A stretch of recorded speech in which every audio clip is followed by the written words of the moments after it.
कलयुग का समय केवल 5000 वर्ष का है और कलयुग 30 मार्च 2025 को समाप्त हो चुका है और धर्म युग की स्थापना हो चुकी है। एक ऐसी स्टेज है जिससे पहले न टाइम है, न स्पीड है, कुछ भी नहीं है।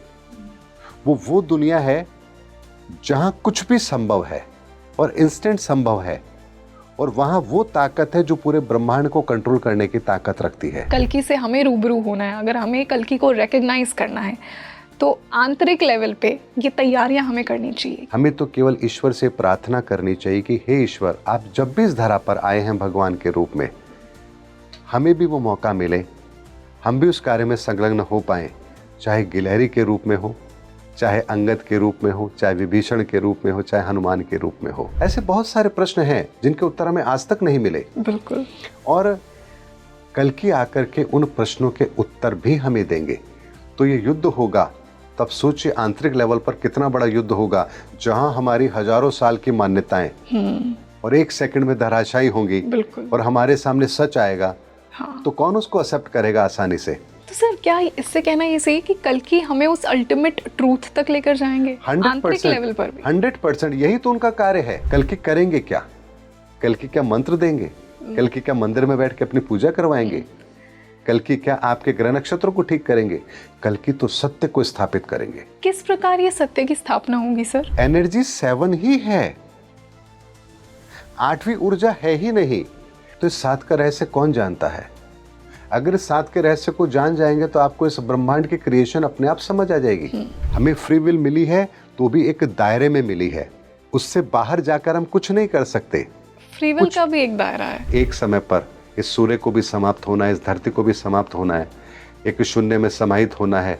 वो महाप्रलय होगा, वो युग का बहुत बड़ा महाप्रलय होता है, लेकिन उससे पहले पूरी सीक्वेंस होती है 9 तक की, और उसके बाद में जाकर के वो प्रक्रिया होती है। उस महाप्रलय से हम कितना दूर हैं सर? जहां केवल निर्माण है वहां 3, जहां निर्माण के साथ विस्तार है वहां 6, और जहां निर्माण भी है, विस्तार भी है और पूर्णता भी है वहां 9। और अगर ये पूरी प्रक्रिया पूरी हो रही है तो वहां फिर अगला जो आता है वो आता है शून्य। आप क्या हैं इसको जानने का माध्यम अध्यात्म है।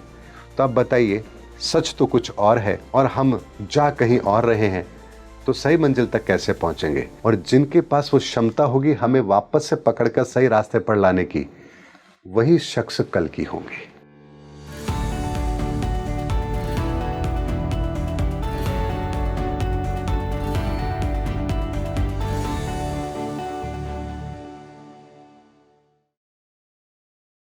Hi everyone, a very warm welcome on the show and this is your host rangoli Sharma. आज ना मैं आपके लिए कितना इम्पोर्टेंट पॉडकास्ट लेकर आई हूँ जो आपको बिल्कुल भी मिस नहीं करना चाहिए। अगर आप धर्मयुग की चाह रखते हैं, अगर आप उस सत्य की खोज पर हैं, अगर आप सनातन के आइडल्स में बहुत बिलीव करते हैं, अगर आप दिल से खुद को एक सच्चा सनातनी मानते हैं ना, तो आज का पॉडकास्ट आपके लिए।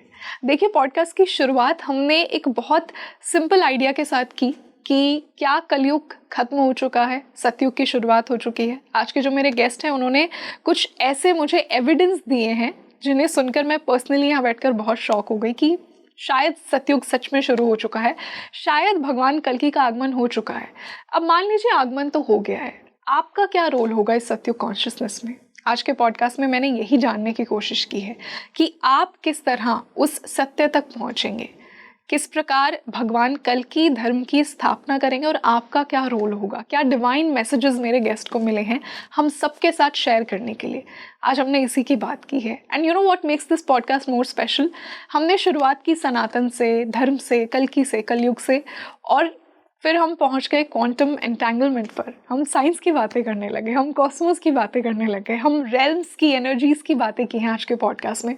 So it's a full well rounded podcast जहाँ पर आपको सनातन की बहुत सी बारीकियाँ जानने को मिलेंगी। साइंस वर्सेस स्पिरिचुअलिटी, एक्चुअल सनातन क्या है, भगवान कल्कि का क्या रोल होने वाला है, ऐसे बड़े क्वेश्चंस के आंसर हमने आज के इस पॉडकास्ट में ढूंढने की कोशिश की है। और आपका क्या रोल होगा, आप कैसे उस सत्य कॉन्शियसनेस तक पहुंचेंगे, इसके भी बहुत सुंदर इंसाइट्स आज मुझे मिले हैं। So I would request you कि इस पर्टिकुलर पॉडकास्ट को तो आप बिल्कुल भी मिस मत कीजिए।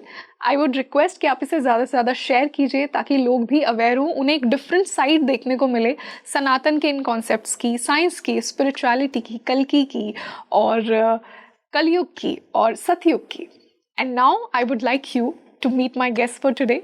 वो आपसे पहले भी मिले हैं और उनके पहले पॉडकास्ट को आपने बहुत ज़्यादा व्यूज़ भी दिए हैं, पसंद किया है, बहुत ज़्यादा रिलेट भी किया है, क्योंकि उनकी अप्रोच और उनके जो इंसाइट्स हैं वो अपने आप में बहुत यूनिक हैं।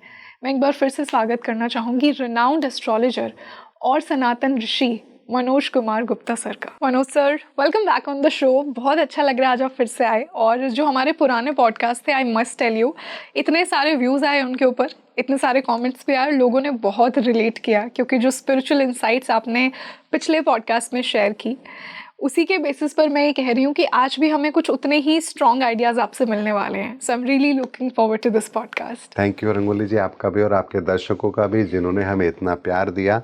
और आज भी कोशिश करेंगे कुछ ऐसे सत्य चर्चाएं करने की जिससे हमारे दर्शकों को एक एडवांटेज मिले, नॉलेज मिले और उनके लाइफ में भी स्पिरिचुअल अवेकनिंग हो। इसकी हम जरूर कोशिश करेंगे। बिल्कुल सर। और जिस तरह आपने सत्य चर्चा की बात की, एक सत्य चर्चा जो हम सभी स्पिरिचुअल सीकर्स को किसी लेवल पे ट्रिगर तो राइट वर्ड नहीं होगा, बट हमें सोचने पर मजबूर करती है, वो है कलयुग का अंत और सतयुग की शुरुआत। सर, आपने मुझे कहा कि रंगोली, ये जो आइडिया है ना कि कलयुग की उम्र 4,32,000 वर्ष है, ये अपने आप में कहीं ना कहीं एक भ्रांति है, क्योंकि आपके अनुसार कलयुग खत्म हो चुका है और सतयुग की शुरुआत हो चुकी है जी। भगवान कल की जन्म ले चुके हैं। तो मैं इसी से आज का ये पॉडकास्ट शुरू करना चाहूँगी। ये आप इतने कॉन्फिडेंस से कैसे कह सकते हैं? I am sorry for being so straight forward, but I am sure कि व्यूअर्स का भी यही क्वेश्चन होगा। आप इतने कॉन्फिडेंस से ये कैसे कह सकते हैं कि कलयुग का अंत हो चुका है और सतयुग की शुरुआत हो चुकी है? देखिए, कोई भी चीज इस धरती पर रैंडमली नहीं है। एक विधान के तहत है, नियम के तहत है। और अगर ये धरती बनी, ये ब्रह्मांड बना, तो इसके पीछे एक नियम काम करता है, एक टाइम का कॉन्सेप्ट काम करता है। तो जो लोग ये कहते हैं कि कलयुग 4,32,000 साल का है, तो उनसे अगर ये पूछा जाए कि समय एग्जिस्ट कहाँ करता है, समय शुरू कहाँ से होता है, समय की गणना होती कैसे है, तो शायद उनको तो ये भी नहीं पता होगा कि समय अस्तित्व लेता कहाँ से है। वो कौन सी जगह है जहाँ से समय क्रिएट होता है, और वो कौन सी जगह है जहाँ समय होता ही नहीं है, एग्जिस्ट करता ही नहीं है। वहाँ ना ग्रेविटी है, ना स्पीड है, वहाँ कुछ भी नहीं है, वहाँ टाइम अस्तित्व नहीं लेता है वहाँ पर। और किस जगह से टाइम अस्तित्व लेता है, अगर इस कॉन्सेप्ट को समझेंगे तो हम ये समझेंगे कि वास्तव में टाइम होता क्या है। आपको ये जानकर ताज्जुब होगा कि एक ऐसी स्टेज है जिससे पहले न टाइम है, न स्पीड है, कुछ भी नहीं है।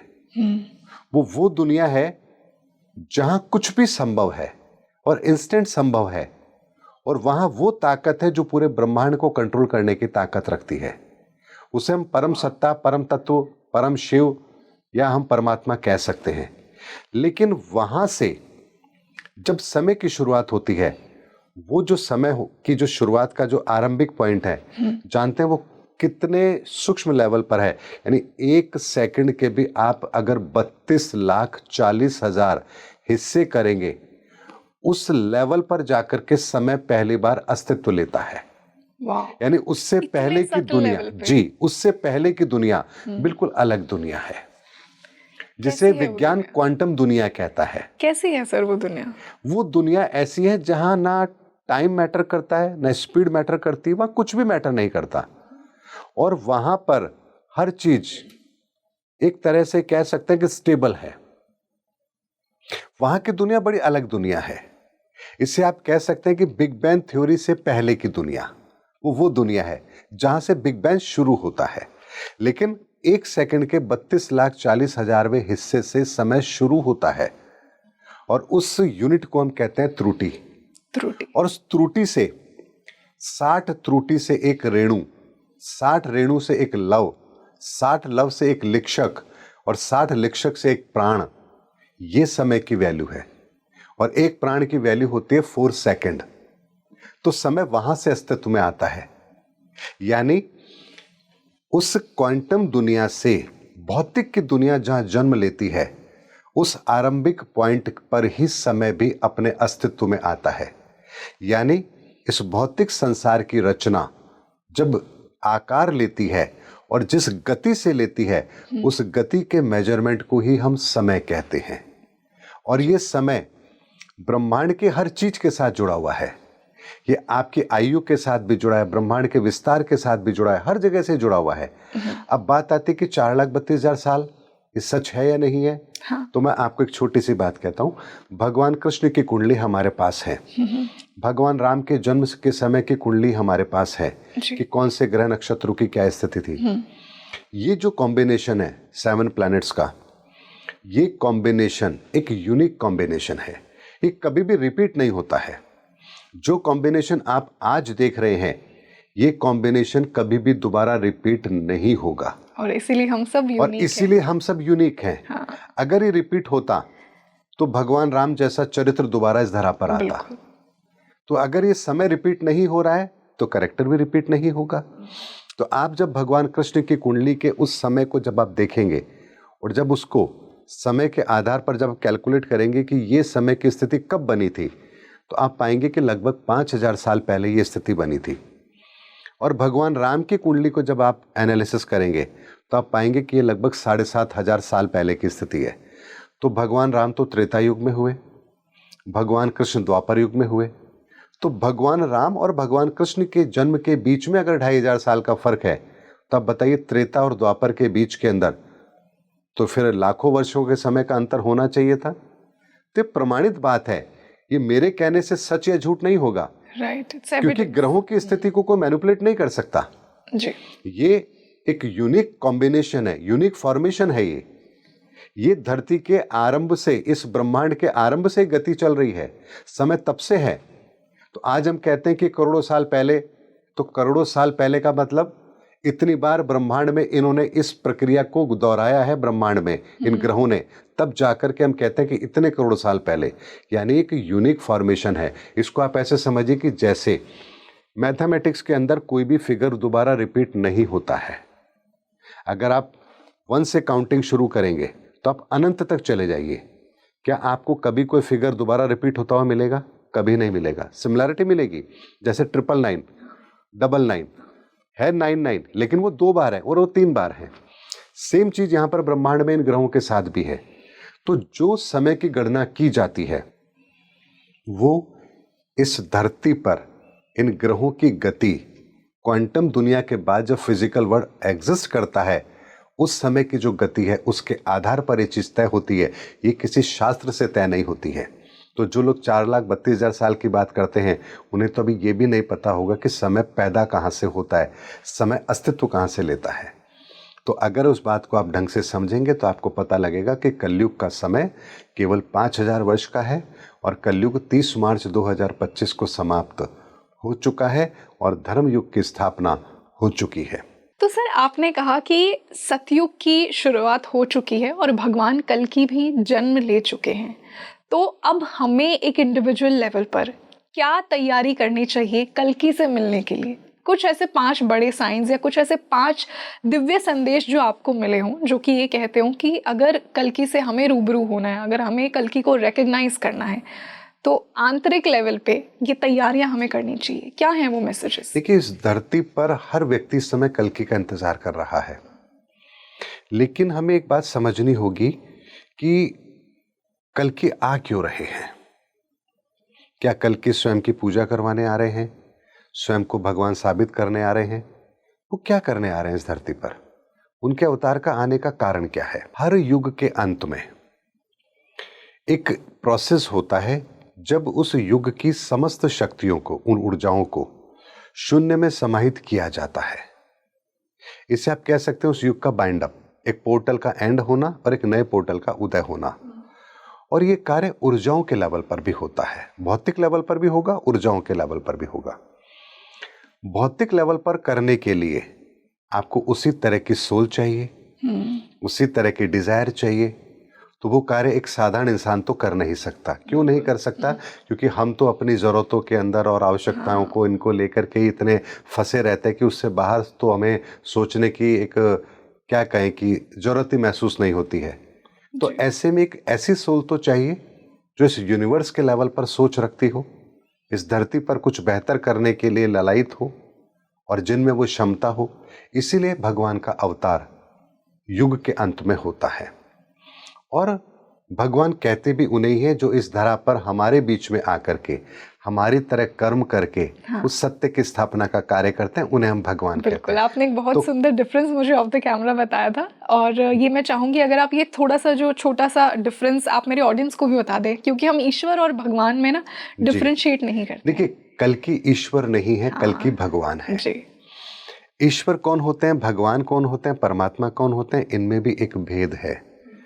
परमात्मा वो सुप्रीम सोल जिससे सब कुछ बना है, जिसने सबको बनाया, वो सर्वशक्तिमान, वो निराकार है, उसका कोई आकार नहीं और जिसमें हमें विलीन होना है, जिसमें हमें विलीन होना है, वो सुप्रीम एनर्जी। उसी का एक छोटा सा अंश आत्मा जो हमारे भीतर है। ऐसे में वो परमात्मा जब किसी सृष्टि की रचना का निर्णय लेता है तब वो ईश्वरीय शक्ति को प्रकट करता है और ईश्वरीय शक्ति के प्रकट करने के पीछे भी एक सिद्धांत काम करता है, 9 डायमेंशन और 7 एनर्जीज। ओके।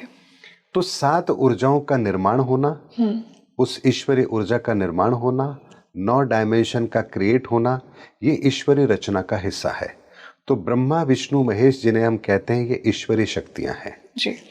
ईश्वरीय शक्तियों के कार्य के अंदर ही देवता भी होते हैं जो उनका साथ देते हैं, यानी देवता ईश्वर के आदेश के अधीन ही कार्य करते हैं।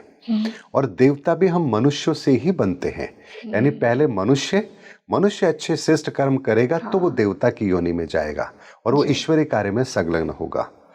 जब इस धरा पर ईश्वर किसी कार्य को करवाना चाहते हैं तो हम मनुष्यों के बीच के अंदर मनुष्य रूप के अंदर ही आकर के कार्य करते हैं। तो इस धरा पर आकर जो कार्य कर रहे हैं उन्हें हम भगवान कहते हैं। तो राम भगवान है, कृष्ण भगवान है, कल्कि भगवान होंगे जी। तो जो भी इस धरा पर आकर कार्य कर रहे हैं वो भगवान है। और ईश्वर कौन होता है? ईश्वर वो शक्ति होती है जो हमारी मदद करती है परमात्मा से वापस मिलने में। तो ईश्वरीय शक्ति हमारे सहयोग के लिए है। इस पूरे संसार की रचना को सही ढंग से व्यवस्थित तरीके से चलाने के लिए जो प्रतिबद्ध हैं वो ईश्वरीय शक्तियां हैं। तो इस धरा पर अगर कल्कि आ रहे हैं तो भगवान के रूप में आ रहे हैं, क्योंकि वो यही कार्य करने आएंगे इस धरा पर।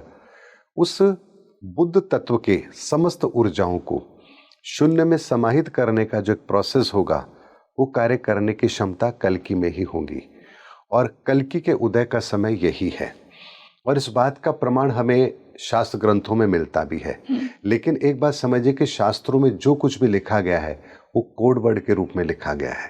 कोड वर्ड इसलिए होते हैं ताकि जो लालची किस्म के लोग होते हैं, भ्रष्ट लोग होते हैं, जिन्हें परमात्मा पर विश्वास नहीं, जो इन विधाओं का दुरुपयोग करना चाहते हैं, वो कभी भी सत्य तक ना पहुंच पाए। वो केवल बाहरी संकेतों में भटकते रहें। आप ऐसे समझिए कि अगर आप अपने सबसे कीमती चीज की हिफाजत करना चाहते हैं तो आप कुछ तो ऐसा करेंगे, कुछ सीक्रेटिव तरीके से लिखेंगे, कुछ ऐसा करेंगे कोई गलत इंसान की नजरों में ना पड़े। जी। तो उसे कौन डिकोड कर पाएगा? जिसको ईश्वर चाहता है कि ये चीज उसके हाथ पहुंचे, वही उस चीज को डिकोड कर पाएगा। तो ऐसे ही कल्कि जो होंगे उन्हें भी ईश्वर इस ब्रह्मांड के सारे रहस्यों से अवगत भी कराएंगे और उन्हें वो समस्त शक्तियां भी दी जाएंगी जो इस कार्य के लिए आवश्यक हैं। और ये सारी की सारी शक्तियां उन्हें इस धरती पर नहीं मिलेंगी बल्कि उस दिव्य स्थान पर मिलेंगी जिसे हमारे बहुत सारे विद्वान लोग संभाला कहते हैं, ज्ञानगंज कहते हैं, तिलस्मी दुनिया कहते हैं। उस जगह पर कल्कि को वो सारी शक्तियां प्रदान की जाएंगी और उसके बाद ये कार्य प्रकट रूप में होगा, बहुत तेज गति से होगा और इस पूरे संसार के लिए होगा, क्योंकि ये कार्य इतना छोटा नहीं है।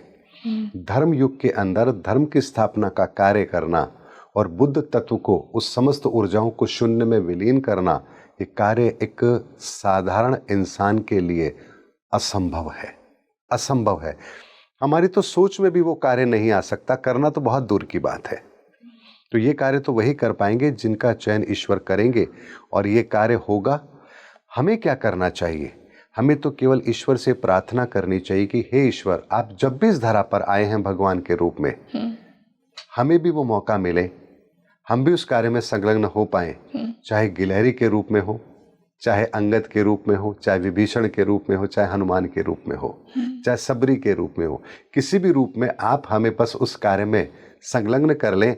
बस यही हमारी आपसे प्रार्थना है और यही प्रार्थना आपको उस कल्कि से मिलवाएगी भी, आपके भीतर वो प्रेरणा भी आपको देगी, सत्य आपको दिखाई भी देगा और आपका वो सोल पर्पस जो इस समय आप इस धरा पर हैं, इस समय हम धरा पर हैं तो कोई अकारण नहीं है जी। कहीं ना कहीं हमारी प्रार्थनाओं में ये प्रार्थना जरूर शामिल रही होगी कि ईश्वर आप जब भी धरा पर आए तो हमें कार्य में आप अपने संलग्न जरूर करें।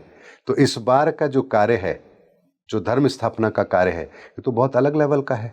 ये युद्ध तो हर व्यक्ति के भीतर लड़ा जाएगा, क्योंकि तत्व जो काम कर रहा है वो तो बुद्धि का तत्व काम कर रहा है जी। इसको ऐसे समझे कि महाभारत के समय पर इस ब्रह्मांड में मंगल तत्व एक्टिव था, थर्ड डायमेंशन एक्टिव था, तो उस समय पर जितने भी बाहुबली थे उन सबको शामिल होना पड़ा उस युद्ध के अंदर। युद्ध केवल हस्तिनापुर के लिए था, पांडवों और कौरवों के बीच में था, फिर आर्यवर्त के समस्त राजा उसमें शामिल क्यों हुए? क्योंकि उस समय पर उस मंगल तत्व की ऊर्जा को भी शून्य में समाहित होना था और बुद्ध तत्व की ऊर्जा को सक्रिय होना था। तो भगवान श्री कृष्ण ने वो कार्य किया। आप बताइए, भगवान श्री कृष्ण के अलावा और कोई कौन कर सकता था उस कार्य को?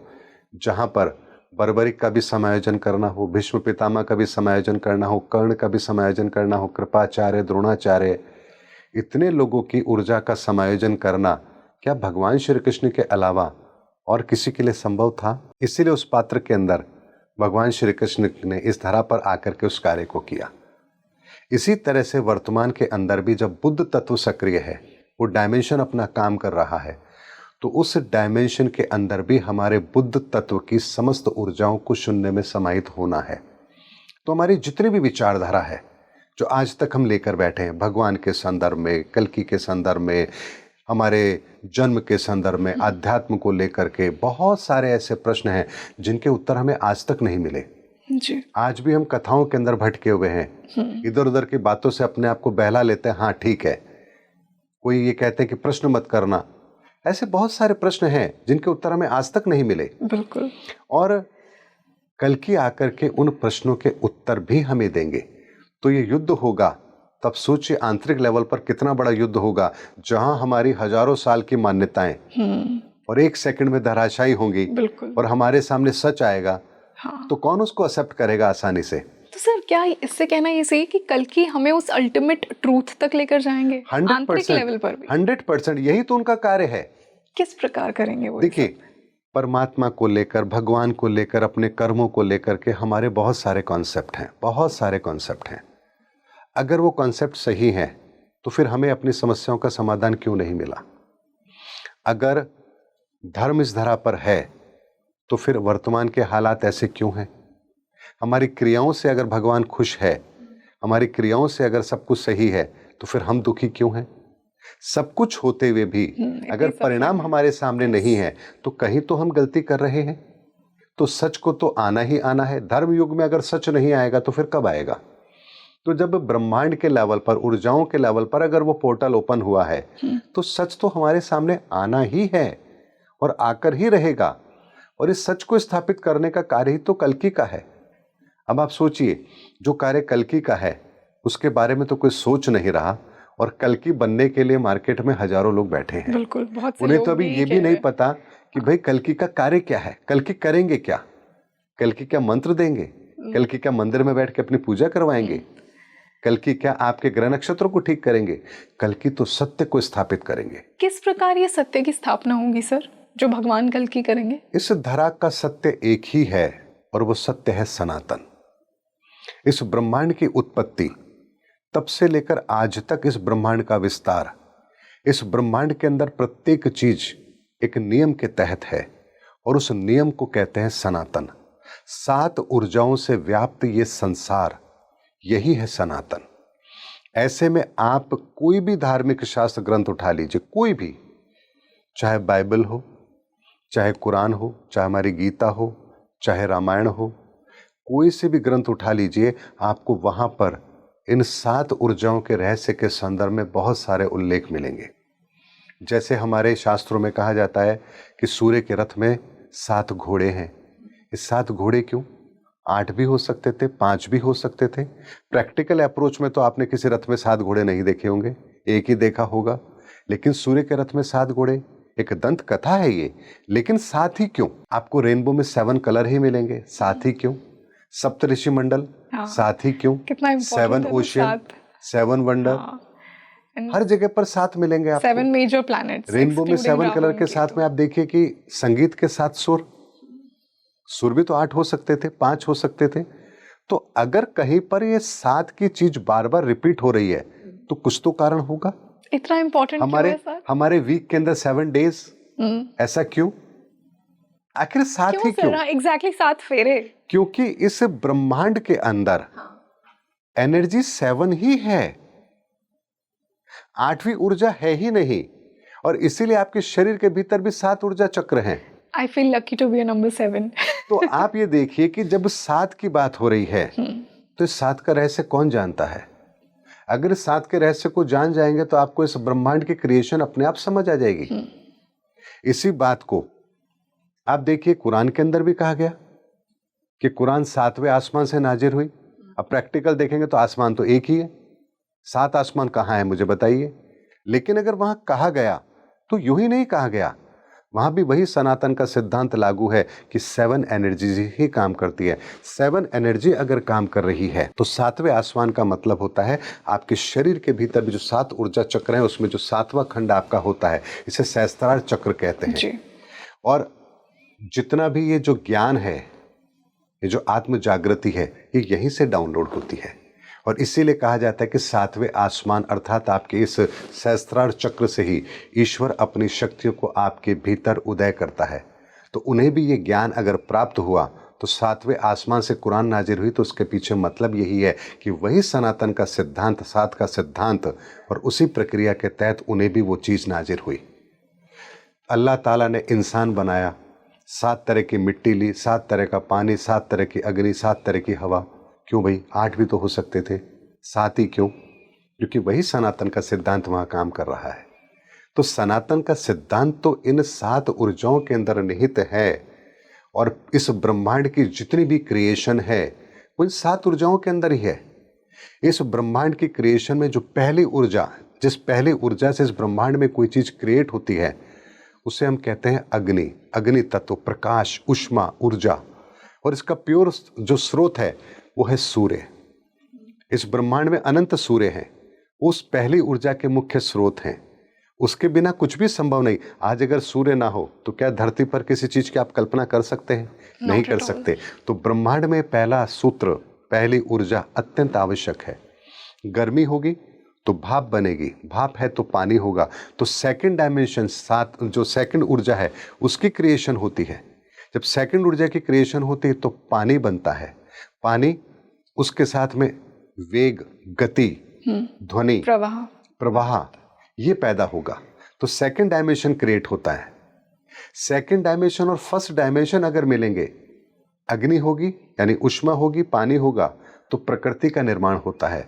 तो थर्ड डायमेंशन के अंदर, तीसरी ऊर्जा के अंदर, इस ब्रह्मांड के अंदर पिंड बनते हैं, ब्रह्मांड की रचना होती है। और फर्स्ट, सेकंड और थर्ड, इन तीनों डायमेंशन से ये संसार आकार लेता है और इसे क्रिएशन की ऊर्जा कहते हैं। और इस ऊर्जा को हमारे यहाँ वायु तत्व के रूप में दिखाया गया, यानी एयर एलिमेंट। और इसीलिए ब्रह्मा जी की रचना हुई, ब्रह्मा जी को एक पार्ट दिया गया और उन्हें एयर एलिमेंट के रूप में रिप्रेजेंट किया गया। कमल के फूल पर है, ना धरती पर है, ना आसमान में है, वो हवा में है, एयर एलिमेंट में है। फोर्थ डायमेंशन के अंदर, फोर्थ ऊर्जा से ऐसे जीवों का निर्माण जो बुद्धि रखते हैं, जो स्वयं गति कर सकते हैं, अपनी क्रिएशन खुद कर सकते हैं।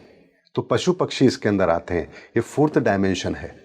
फोर्थ डायमेंशन के बाद में जब फिफ्थ डायमेंशन एक्टिव होता है तो हम मनुष्य की रचना होती है। तो हमारी रचना यूं अनायास नहीं है कि एक दिन ईश्वर को ऐसे ही समझ में आया, चलो एक इंसान बना देता हूं, धरती पर फेंक दिया और इंसान बना दिया। ऐसा नहीं है। इस सृष्टि की रचना के अंदर फोर्थ डायमेंशन की क्रिएशन के बाद हमारी क्रिएशन होती है। यानी हम ऐसे ही नहीं आए, हमसे पहले 4 क्रिएशन और हुई हैं और हम उस प्रोसेस का हिस्सा हैं। फिफ्थ डायमेंशन के अंदर जब हम आए हैं तो हमारे अंदर वो पांचों तत्व मौजूद हैं, वो विवेक का तत्व, वो ज्ञान का तत्व मौजूद है। तो हम न सिर्फ बुद्धि रखते हैं बल्कि हमारे अंदर विवेक भी है। तो हम समझ सकते हैं कि क्रिएशन कैसे बनी, परमात्मा कौन है। परमात्मा इस संसार के अंदर केवल हमारे लिए अस्तित्व रखता है, जानवर के लिए अस्तित्व नहीं रखता, प्रकृति के लिए अस्तित्व नहीं रखता। प्रकृति अपने तरीके से काम करती है, लेकिन ईश्वर को समझने का सिद्धांत ये कौन लेकर आया या किसके लिए महत्वपूर्ण है? हम इंसानों के लिए। तो फिफ्थ डायमेंशन में हम जीवों का निर्माण हुआ, हम मनुष्यों का निर्माण हुआ। अगर हम मनुष्य बने तो हमारे लिए फिर संसाधन भी चाहिए। तो सिक्स्थ डायमेंशन छठी ऊर्जा का निर्माण होता है, जिसमें बहुमूल्य रत्न, हमारे जितने भी भौतिक वस्तुएं हैं जो हमारे जीवन यापन के लिए आवश्यक हैं, उनका इस धरती पर निर्माण हुआ। सिक्स्थ डायमेंशन अगर क्रिएट हुआ तो इस प्रकृति का संतुलन भी तो चाहिए। बिल्कुल। तो फिर सातवीं ऊर्जा सेवन डायमेंशन का निर्माण हुआ, जहां ये प्रकृति एक बैलेंस के अंदर है। हर चीज इतनी व्यवस्थित तरीके से है कि जहां कुछ भी त्रुटि हो नहीं सकती। तो इस तरह से सेवन एनर्जीज के द्वारा सात डायमेंशन क्रिएट होते हैं और सात प्रक्रियाओं के अंतर्गत ही पूरे संसार की रचना काम करती है। इसमें से आप किसी भी चीज को स्किप नहीं कर सकते, किसी भी सीक्वेंस को आप बिगाड़ नहीं सकते। और यही प्रक्रिया चल रही है और यही प्रक्रिया ब्रह्मांड के अंदर सृष्टि के आरंभ से लेकर अनंत काल तक चलेगी। और इसीलिए हम कहते हैं कि सनातन शाश्वत है, क्योंकि सनातन का नियम कोई इंसान नहीं बना रहा है, ये ईश्वर की इच्छा से भी नहीं है, प्रकृति का नियम है, संसार का नियम है, उस परमात्मा की क्रिएशन का नियम है। तो इस नियम को कौन तोड़ सकता है बताइए। इसीलिए अब जब सात ऊर्जाओं का निर्माण है तो फिर इन सात ऊर्जाओं से बहुत कुछ अव्यवस्थित भी होता है। हम मनुष्य हैं तो हम बहुत कुछ अव्यवस्थित भी करते हैं। तो फिर आठवें डायमेंशन को क्रिएट किया गया, जहां पर सात ऊर्जाओं से हम जो भी अच्छा बुरा करेंगे उसका हिसाब किताब, कर्मों का हिसाब किताब एट्थ डायमेंशन में होता है। एट्थ डायमेंशन के अंदर जब ये सारा हिसाब किताब होता है, उसके बाद फिर इस ऊर्जा को वापस से फिल्टर करने का काम किया जाता है। तो नाइन्थ डायमेंशन के अंदर इन ऊर्जाओं को दोबारा से विभक्त करने का कार्य होता है और नाइन्थ डायमेंशन के बाद में ये सारी की सारी ऊर्जाएं शून्य में समाहित कर दी जाती हैं, जहां से फिर एक नव सृजन वापस से आरंभ होता है। और इसीलिए 9 के बाद शून्य आता है। और जब शून्य आता है तो शून्य अकेला नहीं होता है, उसके साथ में अगला जो युग होता है उसका आरंभिक अंक भी होता है, वो होता है और उसके साथ एक शून्य होता है। जैसे 9 के बाद 10 आएगा, तो 10 आएगा तो क्या हुआ, 9 के बाद शून्य आया, लेकिन वही पहला तत्व भी यहां आएगा और 10 बनेगा। यानी अगली जो प्रक्रिया आरंभ होगी 11, 12, 13 में एक कॉमन रहेगा। तो यानी अगले युग की शुरुआत जिस तत्व से हो रही है वो तत्व भी वह मौजूद रहेगा और उसके साथ शून्य भी रहेगा और शून्य की ताकत उसके साथ सदैव जुड़ी रहेगी। इसीलिए 11 में आपको शून्य दिखाई नहीं देगा, लेकिन उसकी पावर वहां रहेगी। बिल्कुल। इसीलिए एक युग के बाद जब अगला युग आता है तो सारी की सारी एनर्जी शून्य में समाहित करके अगले युग के लिए तैयार कर दी जाती है। ये इतना साइंटिफिक है सनातन का ज्ञान और विज्ञान, ये रैंडम नहीं है। ये धरती ऐसे ही काम नहीं करती है। हर चीज इस ब्रह्मांड का प्रत्येक कण एक नियम के तहत काम कर रहा है। आप और हम जो कुछ भी कर रहे हैं एक नियम के तहत कर रहे हैं। हमें फ्री विल मिली है तो भी एक दायरे में मिली है, उससे बाहर जाकर हम कुछ नहीं कर सकते। फ्री विल का भी एक दायरा है जी, क्या हमारी किस्मत ज्यादा इम्पोर्टेंट है या हमारी किस्मत का ज्यादा कंट्रोल है हमारी फ्री विल से? देखिए, एक बहुत अच्छा एक प्रश्न आपने यहाँ किया कि किस्मत, किस्मत आखिर होती क्या है? कर्मों से किस्मत बनती है जो हम समझते हैं। तो जब आप सबसे पहले इस धरा पर आए होंगे तो कौन से कर्म करके आए होंगे? जो हमारा फर्स्ट ह्यूमन बर्थ है, जहाँ हमने कोई कर्म नहीं किया, कोई कर्म नहीं अच्छा किया, या बुरा, तो शायद भगवान ने हमारी किस्मत लिख के हमें भेजा है। हमारी सबसे पहले किस्मत ही लिखी जाती है और उस किस्मत के आधार पर जो हम कर्म करेंगे, उस किस्मत में जो लिखा है उसको करने के लिए जो हमें क्षमताएं चाहिए वो भी ईश्वर हमारे साथ ही भेजते हैं। अगर किसी को दुख मिला है तो दुख को सहन करने की क्षमता भी तो उसमें होती है। अगर कोई कर्म करने की क्षमता आपको मिली है, आपकी किस्मत में जो कुछ भी लिखा है उसको उस कर्म को करने की क्षमता आपको मिलती है। जब आप वो कर्म करते हैं तब आप बंधन में नहीं बंधते हैं। लेकिन जब आप कुछ ऐसा कर्म करते हैं जो आपकी किस्मत के अनुकूल नहीं है, तब आप यहाँ करने और भरने के चक्कर में पड़ते हैं। फिर आप जो कर्म कर रहे हैं जो आपकी किस्मत के अनुसार नहीं है, आप कुछ एक्स्ट्रा करना चाहते हैं, लालच के वशीभूत करना चाहते हैं, या जो भी कुछ आपकी डिजायर है उसके अनुसार करना चाहते हैं, तब यहाँ पर फिर आपको करनी और भरने के चक्र में आना होता है। और यहाँ से फिर आप अपनी सातों ऊर्जाओं को डिस्टर्ब करना शुरू करते हैं और यहीं से फिर कर्मों का सिद्धांत लागू होता है।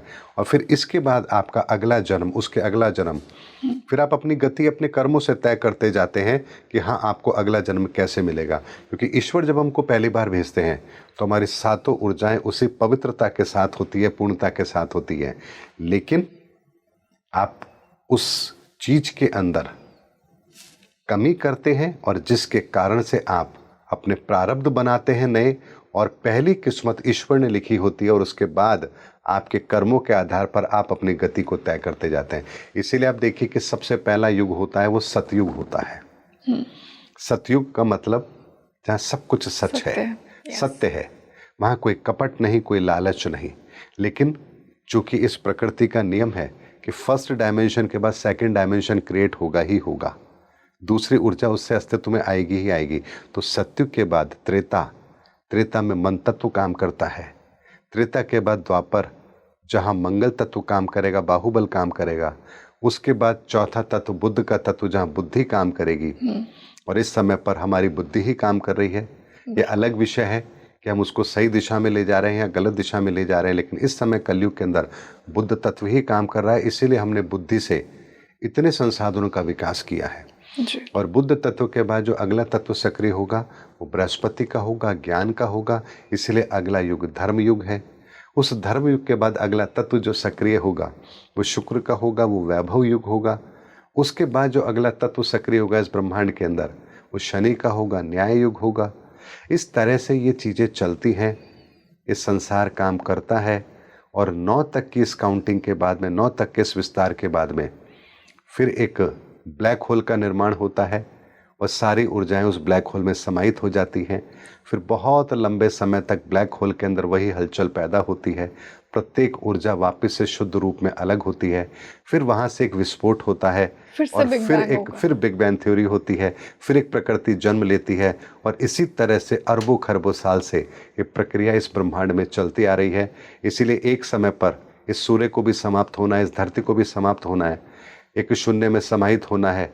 वो महाप्रलय होगा, वो युग का बहुत बड़ा महाप्रलय होता है। लेकिन उससे पहले पूरी सीक्वेंस होती है 9 तक की और उसके बाद में जाकर के वो प्रक्रिया होती है। उस महाप्रलय से हम कितना दूर हैं सर?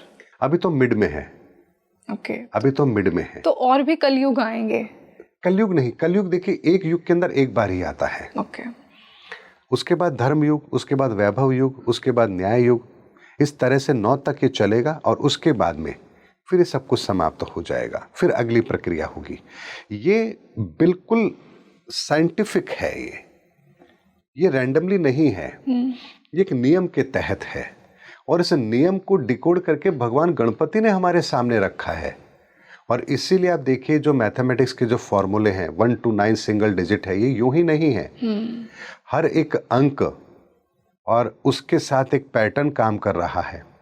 और निकोला टेस्ला ने जब इस पैटर्न को सृष्टि के निर्माण के नियम के साथ रखा, एटम पार्टिकल किस तरह से बिहेव करता है उसके साथ जब उन्होंने इस नियम को कनेक्ट किया तो उन्हें एक बहुत चौंकाने वाला परिणाम मिला था।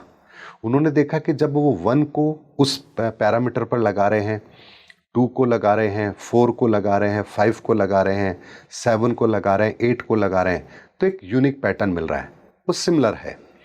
लेकिन जब 3 को लगा रहे हैं तो पैटर्न चेंज हो रहा है, 6 को लगा रहे हैं तो पैटर्न चेंज हो रहा है, और 9 को लगा रहे हैं तो पैटर्न बिल्कुल ही डिफरेंट हो रहा है। तो उन्हें लगा कि ये मैथमेटिक्स के जो 9 तक के जो अंक है ये कोई साधारण अंक नहीं है, इनके पीछे कोई बहुत बड़ा रहस्य है। और इसीलिए उन्होंने कहा कि 369 जो है ये एक एनर्जी का फॉर्मेशन है। और अगर इस एनर्जी के फॉर्मेशन का रहस्य मुझे पता लग जाए तो मैं ब्रह्मांड की बहुत बड़ी चाबी को हासिल कर लूँगा। और आपको जानकर ये ताज्जुब होगा कि इस 369 को हमारे ऋषि मुनि जानते थे, जानते उन्हें थे सब कुछ 369 पता के था जी, powers बिल्कुल पता था। क्रिएशन की ऊर्जा है 3 की ऊर्जा। हाँ, इसीलिए इस सृष्टि के निर्माण की अगर हम बात करें तो त्रिदेव। तो इसके त्रिदेवों की रचना, यस, 3 ही डायमेंशन होते हैं, या तो लंबाई होगी, चौड़ाई होगी या ऊंचाई होगी, इसी में पूरा संसार आ जाएगा। जी, अगर किसी को मेजर करना हो किसी चीज को तो मीटर, लीटर और किलोग्राम 3 ही मेजर होते हैं। यानी कि क्रिएशन के अंदर 3 का पैटर्न लागू होता है, और 3 का पैटर्न जहां लागू होगा उसका मेजरमेंट हो या कोई सा भी विज्ञान हो, वहां 3 का फॉर्मूला लागू होगा। आपके बॉडी के अंदर भी ये 3 का फॉर्मूला लागू होता है। आप देखिए आपकी बॉडी के अंदर भी 3 मेजर बैंड है। आपका नेक का यानी आपकी गर्दन बहुत अच्छे से मूव करती है, आपका कमर और आपके पाँव के अंदर घुटने, ये 3 मेजर हैं जो बहुत अच्छे से टर्न होते हैं। ये नियम हर जगह लागू होता है। तो ये 3 की ऊर्जा क्रिएशन की ऊर्जा है, और क्रिएशन की ऊर्जा हर जगह काम करती है। उसके बाद 6 की ऊर्जा है, वो किसी चीज़ की प्रक्रिया अगर सस्टेन कर रही है तो वहाँ 6 की ऊर्जा काम करती है। तो समय निर्माण भी है, लेकिन निर्माण के साथ उसका विस्तार भी है, तो वहाँ 6 की एनर्जी काम करती है। इसीलिए 60 मिनट 60 घटी एक दिन के अंदर जो 6 का रोल आ रहा है यहाँ पर, वो इसलिए आ रहा है क्योंकि ये विस्तार ले रहा है। तो जहाँ केवल निर्माण है वहाँ 3, जहाँ निर्माण के साथ विस्तार है वहाँ 6, और जहाँ निर्माण भी है, विस्तार भी है और पूर्णता भी है वहाँ 9। और अगर ये पूरी प्रक्रिया पूरी हो रही है तो वहाँ फिर अगला जो आता है वो आता है 0। इसीलिए आप देखिए कि कुंडली के अंदर भी एक घर जो होता है वो 30 डिग्री का होता है, क्योंकि वहाँ निर्माण है। निर्माण के साथ उसकी पूर्णता भी है, तो 3 भी होगा और 0 भी होगा। फिर उसके बाद में आप देखेंगे टाइम है, वो निर्माण भी कर रहा है लेकिन विस्तार भी ले रहा है, तो वहाँ 6 भी होगा और उसकी पूर्णता भी है, तो वहाँ 0 होगा, तो 60 का फिगर काम करेगा। उसके साथ में 90 की जब हम बात करेंगे तो आप देखिए एक सर्कल के अंदर निर्माण भी है, उसका विस्तार भी है और उसकी पूर्णता भी है, लेकिन वो एक्सपेंशन भी ले रहा है। तो आप देखिए एक सर्कल के अंदर 3 भी होगा, 6 भी होगा, और जहां 9 होगा पूर्णता होगी, वो 9 को फिर बाद में 0 में कन्वर्ट किया जाता है। तो 360 यानी 360 इन अ सर्कल। तो ये एक ऐसा सिद्धांत है यहाँ जहां 3, 6, 9 की ऊर्जा काम कर रही है। यानी ये वो नियम है जो इस संसार के उन रहस्यों को खोलने की ताकत रखता है, जो रहस्य आज तक हमारे लिए, जिन रहस्यों को खोल पाना हमारे लिए असंभव था। और इसीलिए हम कहते हैं कि हम 3D दुनिया में रहते हैं। 3D दुनिया में क्यों रहते हैं? क्योंकि एक 1D जो हमारा है उसमें आपको भौतिक संसार दिखाई दे रहा है। आप, हम, पेड़ पौधे, वनस्पति, पानी, ये ग्रह, नक्षत्र, सब कुछ दिखाई दे रहा है जो आंखों से विजिबल है। तो एक डायमेंशन जिसके अंदर ये दुनिया है, अस्तित्व ले रही है, उसको देखने के लिए हमें आंखें दी गई है। तो जो इस दायरे में आएगा उसके साथ एक नियम लागू होगा कि उसे देखने के लिए आंखों की ज़रूरत होगी।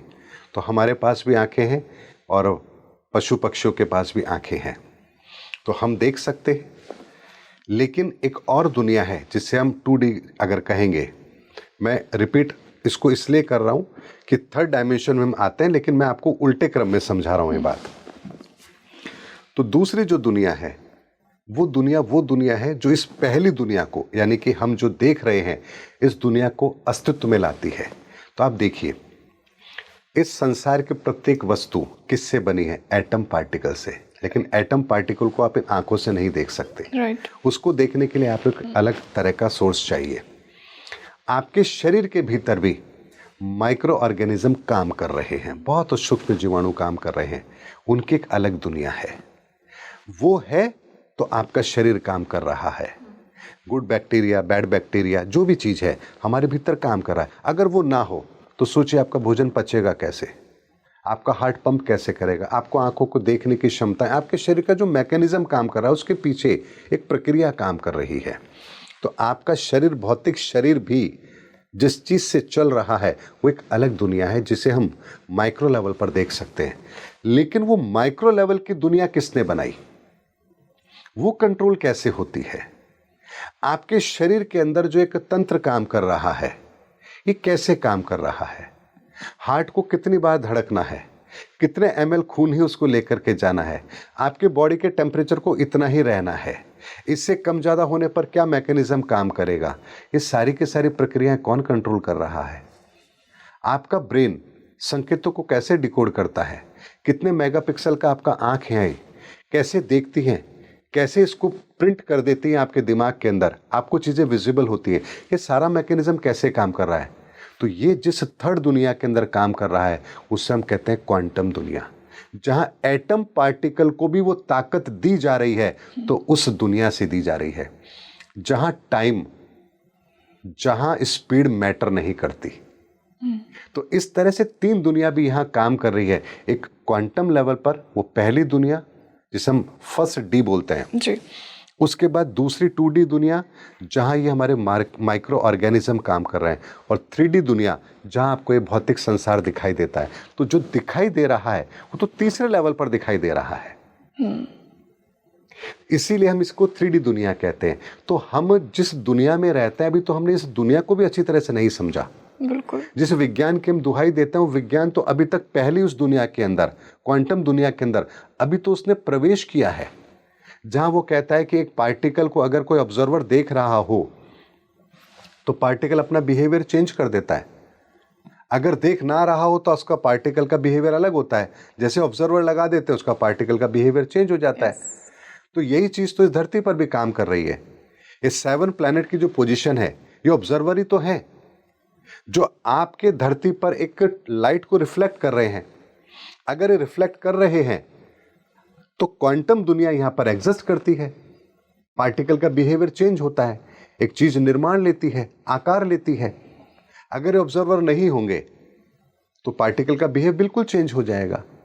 तो आप देखिए जैसे ही इस भौतिक संसार से आत्मा बाहर निकलती है, इस ऑब्जर्वर की परिधि से बाहर निकलती है, अब आत्मा को कोई देख नहीं सकता, वो उसकी अलग दुनिया है। आपको उसको देखना है तो आपको कहां जाना पड़ेगा? आपको अंदर जाना पड़ेगा, अपने आप को उस क्वांटम लेवल पर ले जाना पड़ेगा, जहां से आप उस दुनिया को एक्सेस कर पाएंगे। तो इतना बड़ा संसार है जिसके बारे में तो हम जानते भी नहीं हैं। तो विज्ञान तो रिसर्च करता है, यानी खोजता है कि जो पहले से मौजूद है। लेकिन प्रश्न ये है वहां वो क्यों है? आपने खोज लिया वो अलग विषय है, लेकिन वो वहां क्यों है, किस कारण से है, वो वहां अस्तित्व में आया तो कैसे आया? इस विज्ञान को आप क्या कहेंगे? इस विज्ञान को कहते हैं आध्यात्म, जहां हम स्वयं का ही अध्ययन करते हैं, अपने आत्मा का अध्ययन करते हैं। आत्मा अर्थात परमात्मा, परमात्मा अर्थात सुप्रीम सोल। तो सुप्रीम सोल को जानने का जो माध्यम है उसे हम आध्यात्म कहते हैं। तो आप बताइए, आध्यात्म हमें यह बताता है कि ये चीज यहां है तो क्यों है, कि आप कौन हैं, आप कौन हैं, और विज्ञान ये बताता है कि ये क्या है, ये क्यों है, ऐसा क्यों है। तो विज्ञान से बहुत आगे की दुनिया, उसे जानने का माध्यम आध्यात्म है। और अब आप बताइए, हम आध्यात्म को क्या समझते हैं? हम आध्यात्म को समझते हैं, हम मंत्र पढ़ेंगे, हम तिलक निकालेंगे, हम भगवा धारण कर लेंगे, या हम नमाज पढ़ लेंगे, हम नमोकार मंत्र कर लेंगे तो हम आध्यात्मवादी हो गए। जबकि आध्यात्म तो बहुत अलग है। बिल्कुल। आध्यात्म तो सनातन को जानने का विषय है, खुद को जानने। सनातन तो खुद को जान, आप क्या हैं, हाँ। इसको जानने का माध्यम आध्यात्म है। तो आप बताइए, सच तो कुछ और है और हम जा कहीं और रहे हैं, तो सही मंजिल तक कैसे पहुंचेंगे? तो हम जिस रास्ते से भटक गए, हाँ। उस रास्ते से दोबारा हमें सही रास्ते पर लाने का काम कौन करेगा? वही भगवान का स्वरूप। जिसे रास्ता सही पता होगा वही तो करेगा। तो इस धरती पर मुझे बताइए, कौन है ऐसा व्यक्ति जिसको सही रास्ता पता है? हम सब खोज रहे हैं, जो हम सब खोज रहे हैं, हम खोज रहे हैं, लेकिन कोई एक तो ऐसा होगा जिसको ये रास्ता पता होगा, और जिन्हें रास्ता पता होगा और जिनके पास वो क्षमता होगी हमें वापस से पकड़कर सही रास्ते पर लाने की, वही शख्स कल की होंगे। वाह। तो सर, ऐसी कौन सी सोल्स होंगी जिनके अंदर वो सत्यों की कॉन्शियसनेस नहीं है, तो उनका संहार कल की भगवान किस तरह करेंगे? देखिए, यहाँ पर एक बहुत अच्छा एक इसका उदाहरण हमें मिलता है। ईश्वर कभी भी किसी के साथ अन्याय नहीं करते, कभी किसी के साथ अन्याय नहीं करती, उनका मैकेनिज्म ही ऐसा है। फिर इतनी क्या suffering महाभारत क्यों? जरूरी थी? क्या कर्म की वजह से नहीं, सफरिंग? उसको हम एक बार थोड़ा सा अच्छी तरह से समझते हैं। महाभारत से पहले भगवान श्री कृष्ण स्वयं दुर्योधन के पास गए और जाकर कहा, दुर्योधन केवल 5 गांव दे दो, ये विनाश नहीं होगा। अगर दुर्योधन 5 गांव दे देता तो क्या विनाश होता? नहीं होता। भगवान अपने वचन से कभी पीछे नहीं हटते, लेकिन दुर्योधन ने नहीं दिया। तो विनाश का जिम्मेदार कौन है, भगवान या दुर्योधन? दुर्योधन। दुर्योधन। इसी तरह से अगर सत्य का संदेश हमारे बीच में है और ईश्वर हमें आकर के ये कहे, समझाए, हमारे बीच में सच रखे कि सच क्या है, तो जो मानेगा उसके लिए सत्य का रास्ता खुला है। लेकिन जो नहीं मानेगा बल्कि चैलेंज करेगा, नहीं मानता मैं तो फिर बताइए विनाश के लिए कौन जिम्मेदार है? प्रकृति, ईश्वर, कल्कि या हम स्वयं? हम स्वयं। क्योंकि विकल्प हमारे सामने हमेशा दोनों होते हैं। रावण के सामने भी दोनों विकल्प थे, दुर्योधन के सामने भी दोनों विकल्प थे, और इस वर्तमान समय के अंदर, धर्म युग के अंदर भी हमारे पास भी दोनों विकल्प होंगे कि हम कल्कि की विचारधारा को एक्सेप्ट करते हैं या कली की विचारधारा को जिंदा रखते हैं। जो कली की विचारधारा को जिंदा रखेगा, फिर प्रकृति तो उसको शून्य में समाहित करेगी ही पर करेगी। सर वो सोल्स भी तो उस आत्मज्ञान तक नहीं पहुंच पाई है ना, वो उस रियलाइजेशन तक नहीं पहुंच पाई हैं। क्यों नहीं पहुंच पाई? ये तो संस्कार होते हैं सोल के। संस्कार बनते कैसे हैं? कर्मों से। और कर्म कौन करता है? सोल खुद करती हम करते हैं। Yes. तो फिर बताइए ना, इसमें कौन सी चीज किसी और के हाथ में है? कर्म करना आपके हाथ में है, संस्कारों को मानना नहीं मानना आपके हाथ में है। तो फिर हम दोष किसी और को कैसे दे सकते हैं? दुर्योधन के पास भी विकल्प था, उससे हस्तिनापुर नहीं छीना जा रहा था।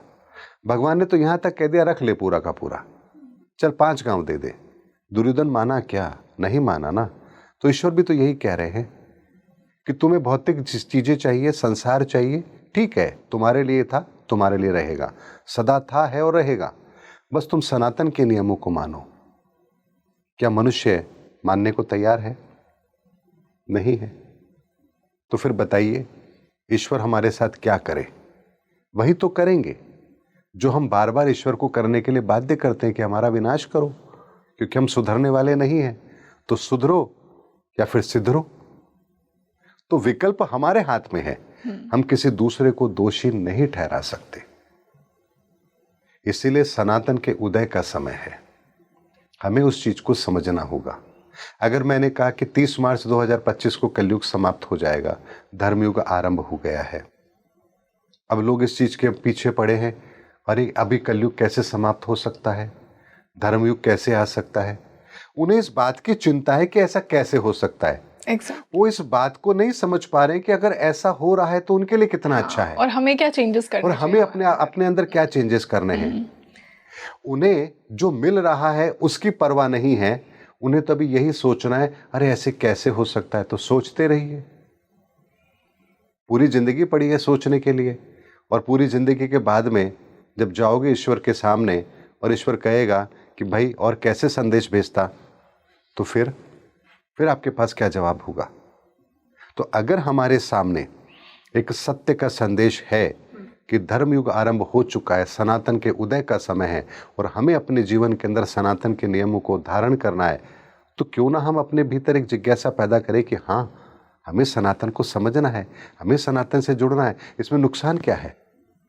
क्या नुकसान है? सर पर वो जिज्ञासा ना अंदर की एक आवाज से आती है, जब आप ट्रूथफुली खुद से कनेक्टेड हो। हम फेक नहीं कर सकते। मुझे ऐसा आपने लगता एक बहुत अच्छा प्रश्न किया है, और इसका उत्तर मैं आपको बिल्कुल सनातन के आधार पर देता हूं। हमारे भीतर जो आत्मा है, वो आत्म तत्व भी 7 ऊर्जाओं में विभक्त है, 7 ऊर्जा चक्र के रूप में जिसे हम कहेंगे।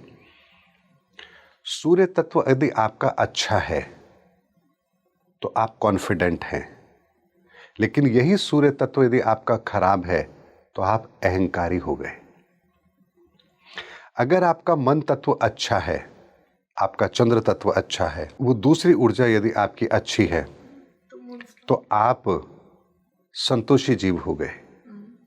और अगर वही तत्व आपका खराब है तो आप मानसिक रूप से विकृत हो गए, मन अशांत हो गया। वही तीसरा तत्व यदि आपका ठीक है तो आप एक अच्छे व्यक्तित्व के धनी हो गए, एक अच्छा शरीर, अच्छा बाहुबल, अच्छा आपका जिसे कह सकते हैं शारीरिक क्षमता, ये सब कुछ अच्छी हो गई। और वही तत्व यदि आपका खराब है तो आप रोगी हो गए, पीड़ित हो गए। अगर चौथा तत्व आपका ठीक है तो आपकी बुद्धि अच्छी जगह चलेगी। और वही बुद्ध तत्व खराब हो गया तो आपकी बुद्धि आपकी गलत दिशा में जाएगी। अगर वही पांचवा तत्व अच्छा है तो आप धर्म पर विश्वास करेंगे, सनातन की बात आपको समझ आएगी। और अगर वही तत्व आपका खराब हो गया तो आपको धर्म समझ में नहीं आएगा, भगवान समझ में नहीं आएगा। अगर वही छठा तत्व आपका अच्छा है तो आप संपन्न हैं, संपन्नता आपके पास है, ऐश्वर्य आपको मिलेगा। और वही छठा तत्व आपने खराब कर लिया तो आप गरीब हैं, सम्मान आपके जीवन में नहीं है। वही सातवां तत्व यदि आपके जीवन में अच्छा है तो आप न्यायप्रिय होंगे, दूसरों से आपको आदर सम्मान मिलेगा, ईश्वर से आपको ऐश्वर्य की प्राप्ति होगी। और वही सातवां तत्व खराब हो गया तो आप निंदनीय हो गए। समाज में आपकी कोई इज्जत नहीं। तो आप बताइए, 7 तत्व अगर खराब करने पर ये है और अच्छा करने पर ये है तो आप क्या करेंगे? और मैं कंक्लूड कर सकती हूँ कि ये जो 7 तत्वों की आप बात कर रहे हैं, सारे 7 प्लैनेट्स की एनर्जीज हैं। 7 प्लैनेट्स की एनर्जी है। तो आप देखिए हमारे भीतर कौन सा तत्व खराब है, कौन सा ठीक नहीं है, तो एक पैरामीटर तय कर दिया गया ग्रहों के आधार पर कि यहाँ आपके जीवन के अंदर ये तत्व आपने इतना खराब कर लिया है, इतना अच्छा है, और इसको आप बैलेंस कैसे कर सकते हैं। ये खराब हुआ तो कैसे हुआ। इस विज्ञान को हमारे बीच में रखने का काम भी भगवान गणपति ने किया ज्योतिष विद्या के माध्यम से, ताकि मनुष्य हमसे ये शिकायत ना करे कि हमें तो पता ही नहीं था। अरे पता था, हर चीज पता थी। तुम्हारे जन्म के समय से लेकर तुम्हारे मृत्यु तक, जन्म के समय जो स्थायी तुम्हें गुण मिले वो आपकी कुंडली बता रही है। ग्रहों की गति तुम्हें ये बता रही है कि आप आने वाले समय के अंदर जीवन में किन किन परेशानियों को, किन किन अवस्थाओं को फेस करेंगे, उनसे बचने का रास्ता आप कैसे ढूंढ सकते हैं। हर चीज़ तो ईश्वर ने हमारे सामने प्रकट की है। खुद का रहस्य, हमारे कर्मों का रहस्य, हमारे जीवन की गति, हमारे आत्मा की यात्रा, जन्म जन्मांतर की यात्रा, आने वाले जीवन के अंदर हम इस शरीर को छोड़कर आगे कहाँ जाएंगे, उसकी गति कैसे तय होगी, हर विज्ञान तो हमारे सामने सनातन के आधार पर ईश्वर ने रख दिया। फिर हम क्या शिकायत करें ईश्वर से? बस वो जिज्ञासा, सब कुछ तो हमारे सामने है। लेकिन बात आती कि अगर आप अपने तत्वों को ही खराब कर रहे हैं तो आप बताइए चीजें कैसे ठीक होंगी। और मैंने क्या कहा, 7वां तत्व होता है वो बैलेंस का होता है, शनि का। और आप देखिए 9 की ऊर्जा पूर्णता की होती है। इसीलिए ज्योतिष के अंदर एक सूत्र को आप अगर ध्यान से समझेंगे तो प्रत्येक राशि को पूर्णता मिली है। आप शुक्र की जब बात करें, उसकी कौन सी राशि होती है? 2 और 7, दोनों को जोड़िए क्या होता है? 9। बुध की राशि 3 और 6, जोड़िए क्या होता है? 9। मंगल की राशि क्या होती है? 1 और 8, जोड़िए क्या होता है? 9। यानी हर चीज सनातन के नियमों के आधार पर है।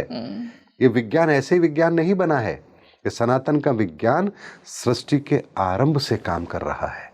और जो चीज सृष्टि के आरंभ से काम कर रही है, करोड़ों साल से काम कर रही है, ब्रह्मांड की प्रत्येक रचना जिस नियम के तहत बंधी है, हम मनुष्य कहते हैं कि हमारे ऊपर ये लागू ही नहीं होती है। तो ये किसकी मूर्खता है, हमारी या ईश्वर की? ईश्वर ने तो हमारे सामने सब कुछ रख दिया है। हम स्वयं को मूर्ख बना रहे हैं और किसी को मूर्ख नहीं बना रहे। इसलिए सच को जितना जल्दी हम स्वीकार करेंगे उतना हमारे लिए बेहतर होगा। तो सर, इसी से अगर मैं कंक्लूड करूं आज के इस पॉडकास्ट को, एक सबसे बड़ा डिवाइन मैसेज कल्कि के आगमन के लिए, जो कि आपके अनुसार हो चुका है, हम सबको क्या मिला है कि हम कैसे उस सतयुग वाली कॉन्शियसनेस में आंतरिक लेवल से आ जाएं? देखिए, सबसे पहले हमें ये समझना है कि हमारे धर्म के रास्ते पर चलने में क्या चीज बाधा है। हमने किस तत्व को खराब किया है, बस उस तत्व को बैलेंस करना है, हर चीज वैसे ही हो जाएगी ठीक। अगर आपको आंखों से कम दिखाई देता है तो विजन की प्रॉब्लम है ना, आंखों की प्रॉब्लम तो नहीं है, आंख तो खराब नहीं है, विजन की प्रॉब्लम है। चश्मा लगाया, दिखना ठीक हो गया। इसी तरीके से अगर मान लीजिए हमारे जीवन के अंदर अहंकार है, तो आपको ये समझना है कि मेरे अंदर अहंकार क्यों है, क्योंकि मैंने अपने पहले तत्व को खराब किया है। और वो अहंकार आपको कितनी जगह नुकसान पहुंचा रहा है। आपको ना सही रास्ते पर जाने दे रहा है, ना धर्म को मानने दे रहा है। हर चीज तो आपके लिए प्रॉब्लमेटिक हो गई है। तो अगर आप उसको ठीक करना चाहते हैं तो अपने पहले तत्व को ठीक करेंगे, आपका अहंकार आपके कॉन्फिडेंस में बदल जाएगा। और अगर कॉन्फिडेंस में बदल गया तब आप बताइए, आपको वो चीज सही दिखाई देगी, आपकी सोल क्योंकि के आपने पास वो इलाज power किया है। है। यस, अगर आपका मन तत्व खराब है तो आप विकृत हैं, विचारों से विकृत हैं। अगर उसको आपने ठीक कर लिया तो आपके अंदर कितना बड़ा परिवर्तन आएगा। तो ये परिवर्तन आपको बाहर से नहीं करना है, भीतर से करना है। और अगर जान के करेंगे तो सहजता से कर पाएंगे। और इस जानने को ही तो हम कहते हैं स्वयं को जानना, कि आपके भीतर कहाँ क्या चीज गड़बड़ है उसको समझ लीजिए और उसके आधार पर चीजों को ठीक कीजिए। और इसको भी ठीक करने के लिए हमारे ऋषि मुनियों ने हमें हर तरह की व्यवस्था दी है। आप देखिए, कोई व्यक्ति भक्ति करता है तो भक्ति भी किस तरह से करे, किस तत्व को ठीक करे, ईश्वर से जुड़े तो कैसे जुड़े। अगर पहले तत्व के द्वारा विकृति है तो आप मेडिटेशन कीजिए, तत्व ठीक हो जाएगा।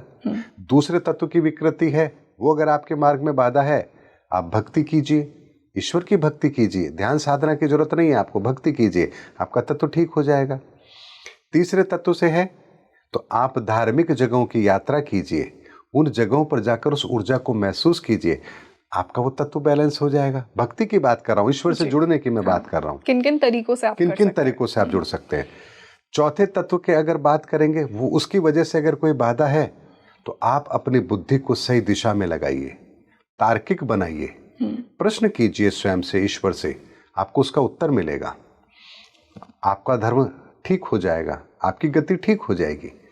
अगर पांचवा तत्व आपका गड़बड़ है तो आप शास्त्र ग्रंथों के प्रति श्रद्धा रखिए, धर्म के प्रति अपने जिज्ञासा को बढ़ाइए, आपको बैलेंस हो जाएगा। छठे तत्व से है, आप अपने धन का सदुपयोग कीजिए, दान पुण्य कीजिए, आपका वो ठीक हो जाएगा। सातवां ठीक करना है तो आप क्या करेंगे, आप अपने से नीचे के जो लोग हैं उनकी मदद कीजिए, उनके जीवन को बेहतर बनाने में अपना योगदान दीजिए, समाज सेवा से जुड़िए, ठीक हो जाएगा। तो कहाँ मुश्किल है, सिर्फ आपको कर्म ही तो बदलना है। अब इंसान ये सब कुछ करने को तैयार नहीं होता है तो फिर हमें एक सप्लीमेंट्री देनी पड़ती है कि ठीक है, सूर्य को जल चढ़ाओ, शिव की पूजा करो। हालांकि शिव पूजा तो सबके लिए अनिवार्य है, बिल्कुल, वो तो सारे सबके ग्रहों लिए को अनिवार्य कंट्रोल है। करता लेकिन जिसका चंद्रमा खराब होता है तो हम कहते हैं दूध का दान करो, ये उपाय बताते हैं। चंद्रशेखर, ये हमें एक तरीके से मजबूरी होती है बताना। क्यों? क्योंकि जैसे एक बच्चे को स्कूल में रोकने के लिए कुछ खिलौनों की जरूरत होती है शुरुआत में, कि ताकि ये बच्चा यहाँ रुके तो सही, बाद में इसको पढ़ा देंगे जो पढ़ाना है।